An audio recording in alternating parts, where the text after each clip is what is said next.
Muchas veces he escuchado que la lluvia son bendiciones, así que yo creo que este episodio va a estar lleno de eso. Bienvenidos al episodio 13 de Podcast Diseño de GerardoCuellar.com.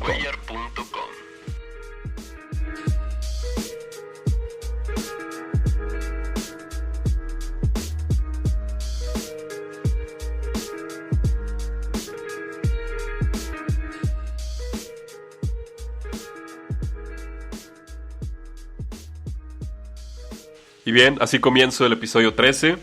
Y quiero comentarles antes de comenzar con toda la parafernalia de este episodio, que no subí episodio la semana pasada por una muy buena razón, que les quiero platicar ahora mismo. Si ya escucharon el episodio 12, sabrán de qué estoy hablando. Si no, los invito a que terminando este episodio también se chuten el otro, que es bastante interesante. Porque en ese episodio hablo sobre un libro que a mí me ha inspirado bastante. Hasta hoy en día ya estoy a punto de terminarlo, pero me impactó tanto que decidí hacer un reto bien importante que creo que va a considerar algo muy importante tanto en mi vida como en la de mi familia. Y pues les adelanto un poquito, ¿no? En el episodio anterior hablé sobre La pasión por emprender, un libro de Andy Freire, un argentino, que habla de cosas bien interesantes sobre cómo emprender, lo que tienes que pasar, y pues te da bastantes consejos, ¿no? Y yo soy de la firme convicción de que si enseñas algo o comentas algo es porque ya hay una experiencia detrás, o tienes que hacerlo, o al menos tienes que intentarlo, ¿no? Entonces me propuse un reto bastante descabellado, que fue el de fundar una empresa que se dedique a la consultoría y el desarrollo de diseño digital y comunicación, redes sociales, SEO, animación, motion graphics. Pero el verdadero reto es empezar literal desde cero y con muy poco dinero.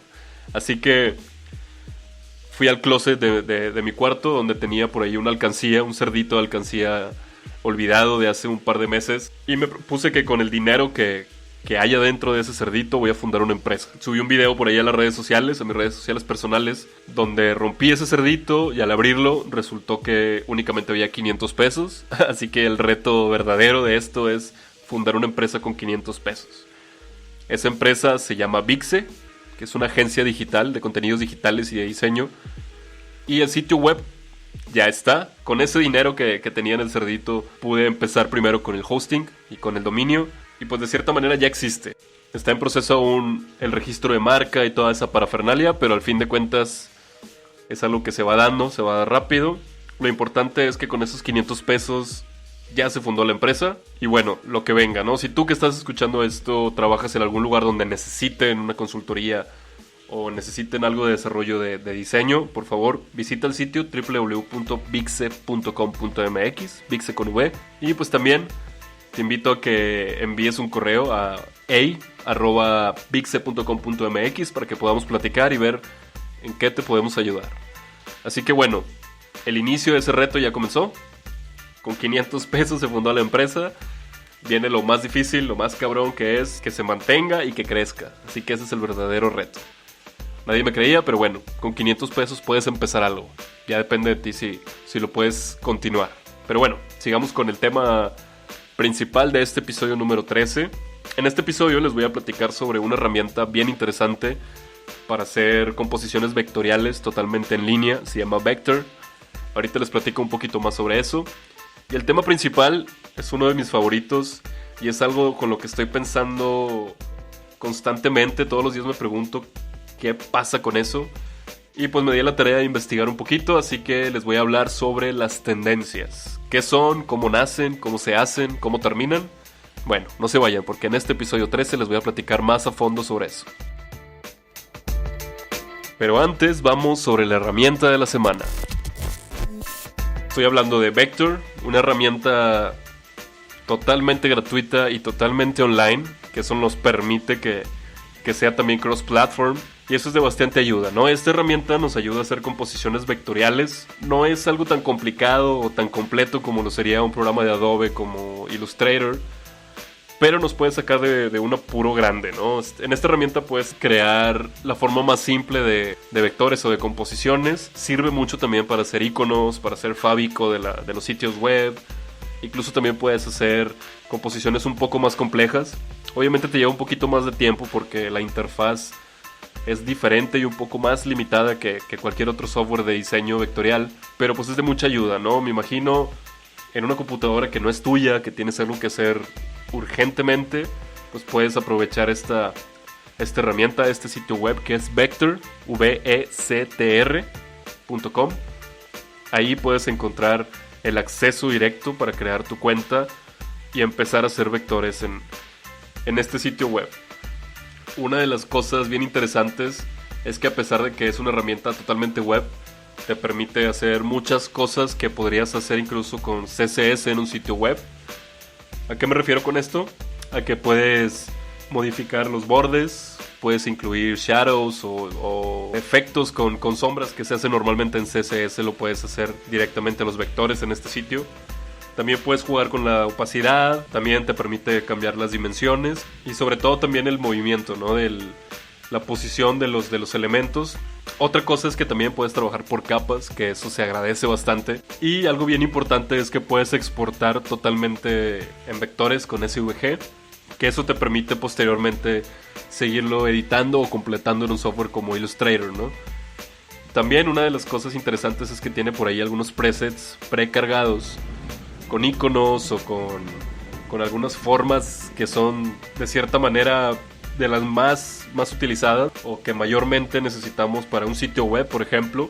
Me refiero a iconos como los de descarga, de correo, iconos de inicio de sesión, de usuarios, etcétera, ¿no? Todo ese tipo de iconos que utilizamos comúnmente en un sitio web o en aplicaciones. También otro feature importante de esta herramienta es que puedes trabajar directamente con un grid y modificar ese grid. Eso te ayuda mucho, sobre todo incluso hasta puedes diseñar un logo completamente en esta herramienta o en este sitio web. Y lo importante, como les comento al principio, es que es multiplataforma o cross-platform, ¿no? Esto quiere decir que si estás en el trabajo y estás comenzando un logotipo y sales, puedes continuar en ese mismo archivo exactamente donde te quedaste, incluso desde el teléfono o una tableta. Y pues esa conectividad es la que yo creo que va a marcar el futuro para los diseñadores, ¿no? Para todos este tipo de softwares de manipulación. El hecho de que no solo tengas que subirlo a la nube y seguir en el trabajo, sino que simplemente te logueas en un software y se queda exactamente donde tú lo dejaste, ¿no? La configuración, los colores, los píxeles, todo. Yo creo que es un intento bastante valiente y valioso también, porque yo creo que empresas como Adobe pueden voltear a ver este tipo de herramientas y pueden todavía complementarlas, ¿no? O pueden también aprender de ellas. Imagina que en un software puedas trabajar exactamente donde te quedaste, incluso desde el teléfono, en un Adobe Photoshop, en Illustrator, en InDesign, en After Effects, etcétera, ¿no? Sabemos que hoy en día sí hay aplicaciones móviles, pero son muy limitadas. Pero algo como cross-platform, como lo es Vectr, es relativamente un jalón de orejas a esas grandes empresas de software para que vean más a futuro, ¿no? Para que sigan este tipo de prácticas. Y bien, si quieres conocer más acerca de este software, visita mi sitio www.gerardocuellar.com/episodio 13, donde encontrarás más sobre esta herramienta, algunos screenshots, algunos tutoriales y también obviamente todas las ligas de referencia y el link directo para que te des de alta totalmente gratis en Vectr.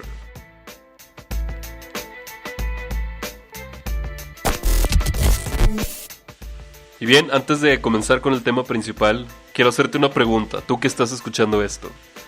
Dime qué diferencia hay entre una moda y una tendencia. Investigando sobre este tema me di cuenta de que todo en esta vida es cíclico, todo es un círculo. Así que una gran diferencia entre una tendencia y una moda es meramente la duración. Al contrario de lo que todos pensamos, una moda dura mucho menos que una tendencia. Una moda dura aproximadamente un periodo corto de tiempo, probablemente serían por mucho tal vez 3 años, pero una tendencia dura al menos 10 o 15 años.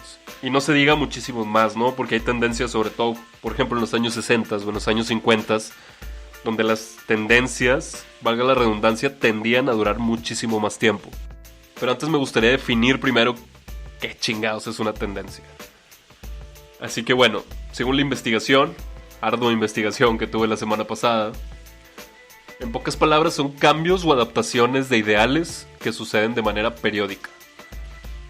Yo lo llamaría cíclica, ahorita les explico por qué me refiero a eso. Como les digo al principio, todo en esta vida es un círculo, pero las tendencias afectan primero a uno y posteriormente después a todos los ámbitos. ¿A qué ámbitos me refiero? Pues a los ámbitos de consumo, de comportamiento, de vestimenta, incluso hasta de publicidad y comunicación visual, que es lo que nos interesa.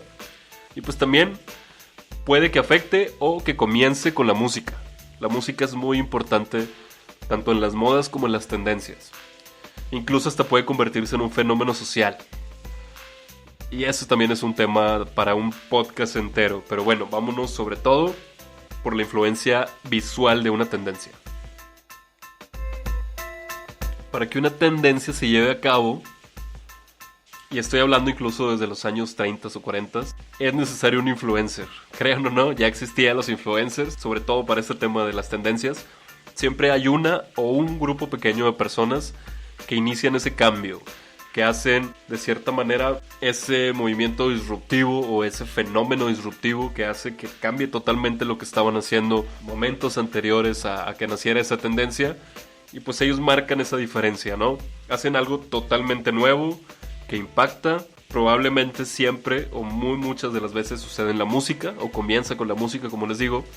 Pero pues también incluye la moda. Pueden ser personas influencers que sean literalmente de la política o que sean actores. Bien, el punto importante aquí es que es una persona que tenga alta exposición.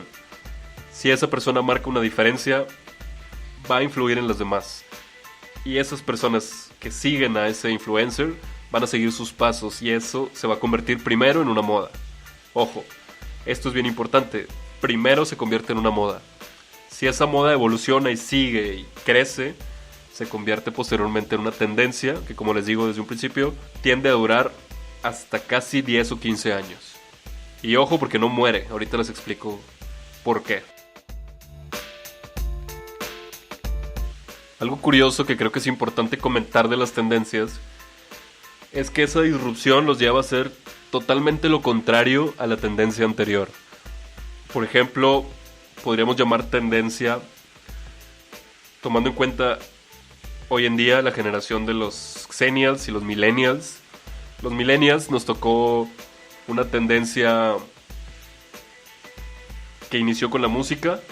Inició incluso, me atrevo a decir, desde el grunge, con Nirvana, con Stone Temple Pilots, que se fue poco a poco convirtiendo en new metal, en rock, en punk. Y ese movimiento musical afectó también, obviamente, en la moda y sobre todo también en publicidad. Yo creo que también la forma en que nos hablaban a nosotros los millennials era muy diferente a la que le hablan hoy en día a los Xennials, ¿no? Es una comunicación bastante diferente. Hoy en día es muchísimo más abierta, más inclusiva. De cierta manera es un lenguaje mucho más feliz. Y a nuestra generación nos tocó una tendencia y una generación de enojo, de cierta manera, con el sistema, con los superiores, con nosotros mismos. Era muchísimo más agresiva la forma en que se nos hablaba, la forma en que los músicos se inspiraban y hacían su arte, al contrario de hoy en día, que es muchísimo más suave, más tranquilo. Y pues también obviamente hay cuestiones musicales como el reggaetón, que nuestra generación odiaba y que la generación de hoy en día la ama, y existe en todos lados se escucha reggaetón. Y bueno, no estoy hablando mal de ninguna de las dos generaciones, ni tampoco de los géneros musicales, pero quiero aprovechar para ejemplificar ese tipo de cambio o esa disrupción en las tendencias. Y eso mismo pasa tanto en diseño como en comunicación visual. Antes, un par de años, era todo saturado, demasiados degradados, muchas animaciones, y hoy en día lo minimal es lo de hoy, ¿no? Menos es más, es lo que hemos estado aplicando desde hace fácil 10 años. Pero esa tendencia va subiendo de nuevo, que poco a poco se están utilizando cosas muchísimo más saturadas, y de cierta manera, no sé si tú que estás escuchando esto lo has notado, pero una de las modas que está surgiendo nuevamente después de todo este boom del reggaetón y los Xennials, etcétera, de los influencers, de toda esa etapa, están volviendo a los años 90. Y es bien interesante porque en diseño gráfico eso afecta totalmente.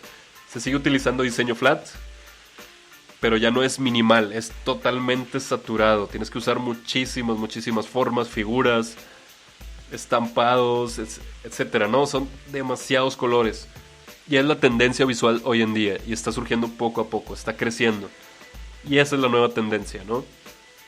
Las tendencias, como les digo, que duran aproximadamente 10 años, pues de cierta manera ya está cayendo, ¿no? Ya tuvo su cúspide hace, yo creo que 3 o 2 años, donde el diseño minimal era el rey. Y hoy viene la saturación. Una de las malas noticias, o buenas noticias, dependiendo cómo lo quieras ver, es que a los diseñadores nos toca muchísimo más trabajo. Porque de cierta manera, en una composición minimal es menos ejecución y más pensamiento, ¿no? Tenías que crear una composición minimal o bastante simple, pero que comunicara todo lo necesario que tiene que comunicar, ¿no? Con un simple icono, con una imagen, un simple texto. Y hoy en día tienes que saturar todo, que a la vez también se convierte en un ejercicio mucho más difícil, porque de cierta manera entre más elementos tengas, tienes que cuidar que ese mensaje siga estando intacto y que no se vaya a saturar ni que se vaya a perder con tantos elementos, ¿no? Les recuerdo que visiten el sitio www.gerardocuellar.com y ahí van a encontrar una nota muchísimo más completa sobre este tema de las tendencias, y por ahí también les pongo un par de ejemplos sobre una agencia acá en Monterrey, México, que se aventuró en hacer una campaña para una importante tienda de abarrotes o un centro comercial que está utilizando mucho la influencia de los 90s. A mí me pareció algo bastante interesante y digno de admirar. A algunos no les gusta. Yo, como en lo personal amé los 90s en su tiempo cuando estaba niño. Entonces esa nostalgia me atrae bastante, ¿no? Entonces esta campaña, que por cierto va dedicada o va enfocada al mercado meta, somos los millennials que hoy en día tenemos 31, 32 años, casi 40, o los de 25 en adelante. Entonces tenemos muy presente esos recuerdos de los 90s y hoy en día está regresando. Así que esa es la nueva tendencia que viene, para que se vayan preparando y vayan trabajando en diseños un poco más coloridos y más saturados. Ahora, una pregunta importante. ¿Cómo podemos identificar que una moda se está convirtiendo en tendencia? Pues bueno, les voy a pasar un par de puntos para identificarlo. Número 1, existe 2 o más agentes de cambio o influencers que adoptan esa moda de manera prolongada. Quiere decir 2 o 3 años. Número 2, esa moda ya se normalizó en la industria. Esto quiere decir que lo ves hasta en la lata de frijoles, o sea, en todos lados. Número 3, ya alcanzó su globalidad. Esto quiere decir que en todas las partes del mundo hay gente vistiendo, comportándose y viviendo esa moda. Número 4, ya es un tema común de conversación. Todo el mundo habla de eso. Y número 5, es algo sumamente replicable. En conjunto, estos 5 puntos hacen que una moda ya se considere totalmente una tendencia. Y bien, ya para finalizar, quiero invitarte a que visites el sitio web para que conozcas la infografía sobre el ciclo de vida de una tendencia. Le llamo ciclo porque una tendencia no muere, sino que revive 2 o 3 temporadas después, por así llamarlo. En este caso, como les comento, regresan los 90s, diseños saturados, así que diseñadores y marqueteros, prepárense para el desarrollo de este tipo de diseños. Y bien, muchísimas gracias por escuchar este episodio número 13. Una disculpa por los detalles técnicos, la lluvia no me dejó grabar al 100%, pero bueno, espero que esta información te sea de mucha ayuda. Te invito a que visites nuevamente www.gerardocuellar.com/episodio 13, donde encontrarás todas las referencias y mucha más información sobre este tema bien interesante que son las tendencias. También te invito a que visites www.patreon.com/podcastdiceno, donde podrás ser parte del programa Sponsors Creativos, donde podrás donar a partir de $3 para ayudar a que este proyecto llegue mucho más lejos y pueda tener mucha más información más interesante y más valiosa para ti. Así que mil gracias, los espero también en Instagram, en @podcastdiseñomx. Y bien, espero que también podamos platicar. Si tienes algún tema o algo en especial que te gustaría sugerir para los próximos episodios de este podcast, por favor envía un correo a hola@gerardocuellar.com. Con gusto te responderé y veremos la manera más pronta y más eficaz de poder hablar sobre ese tema. Mil gracias por escuchar esto, nos vemos en el episodio 14. Yo soy Gerardo Cuellar, esto fue Podcast Diseño. Nos vemos en el siguiente episodio. Mil gracias.